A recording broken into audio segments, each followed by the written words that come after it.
Episode 521 बहुत ही ज्यादा interesting episode है। थाउजेंड सनी ग्रू नंबर 17 के पास पहुंच चुका है और रेली कोटिंग के रिलेटेड पेपर थमा देता नामी को। उसा बहुत ज्यादा क्यूरियस है लूफी को देखने के लिए कि क्या उसने भी बड़े बाल बढ़ाए होंगे या फिर उसका बॉडी बहुत ज्यादा साइज में बड़ा होगा। नामी कहती है कि ग्रू नंबर 42 के लिए रवाना हो जाओ और फ्रैंकी जाता है सांजी को कॉल लगाने के लिए। कॉन्सर्ट हॉल के अंदर हाथापाई हो रहा है। ब्रूक वापस से अपने क्रू के साथ रियूनाइट हो रहा है और वो बहुत ज्यादा एक्साइटेड है। जोरो और सांजी के बीच में बहुत ही तगड़ा बैटल हो रहा है। वापस से फाइट शुरू करने ही वाले थे कि कॉल आता है। सांजी कॉल पर फ्रैंकी से बात करता है कि लूफी इस आइलैंड पर आ चुका है, नेवी भी अलर्ट हो चुका है और ग्रू नंबर 42 आने के लिए बोला है। जाने से पहले जोरो कहता है कि ग्रू नंबर 46 में कुछ हो रहा है, एक बार वापस देखते हुए जाते हैं। सीन ग्रू नंबर 46 पर शिफ्ट होता है। डुप्लीकेट लूफी कहता है कि मैं इसको सबक सिखाने वाला हूँ और तभी मेरीन सेंट्री मारते हैं। वहाँ पर सभी पायरेट्स को घेर लेते हैं। डुप्लीकेट लूफी कहता है कि यहाँ पर एक मेरीन जो जख्मी पड़ा हुआ है उसको एज ए शील्ड बनाकर मुझे यहाँ से बाहर निकालो, लेकिन कैरिबू एक भी नहीं सुनता है because he is famous for killing marines. उस मेरीन ऑफिसर को तड़पा कर उसे मार डाल देता है। उसके बाद मरीन्स और पायरेट्स के बीच में फाइट शुरू हो जाता है। डुप्लीकेट स्ट्रॉयड पायरेट्स बहुत ज्यादा डरे हुए हैं, लेकिन जो इन्फॉर्मेस पायरेट्स है उस झुंड के अंदर वो सब कुछ सिचुएशन को संभाल लेते हैं। उसके बाद शांत भी हो जाते हैं और डुप्लीकेट लूफी अनाउंस करता है जो कोई भी मेरीन्स को यहाँ से जाने नहीं देगा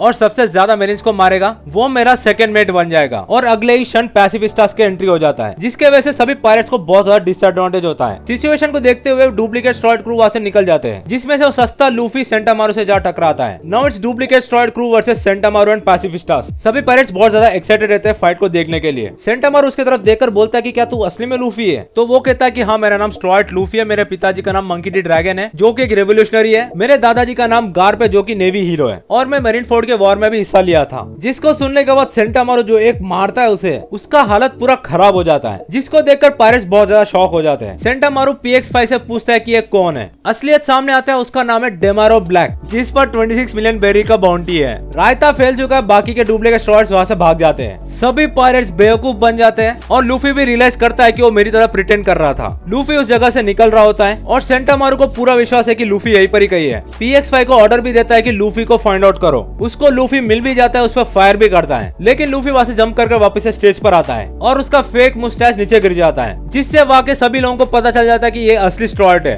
PX5 उस पर 3 लेजर बीम्स फायर करता है, जिसको लूफी बड़े आराम से डॉज कर लेता है और इस बार कुछ अलग तरीके से सेकंड गियर अनलॉक किया है। पैसिफिस्टा लूफी पर अटैक करता है, लेकिन लूफी सिर्फ एक ही पंच से उसे नॉक कर देता है and that was really awesome. Luffy वहां से फरार हो जाता है। सामने जोरो और सांजी मिलते हैं, लेकिन एक और पैसिफिस्टा जो कि लूफी के पीछे पड़ा हुआ है, जिसको जोरो और सांजी संभाल लेते हैं। लूफी वहां से जा ही रहा होता, लेकिन वापस से रुक जाता है और पीछे मुड़कर देखता है वहां पे रेली रहता है और उसे थैंक यू बोलता है इन 2 सालों में उसकी मदद करने के लिए। और वो रेले को बात बोलकर जाता है कि I am gonna become the king of the pirates. Rayleigh मुस्कुराता है, लूफी हंसता है। Episode end subscribe.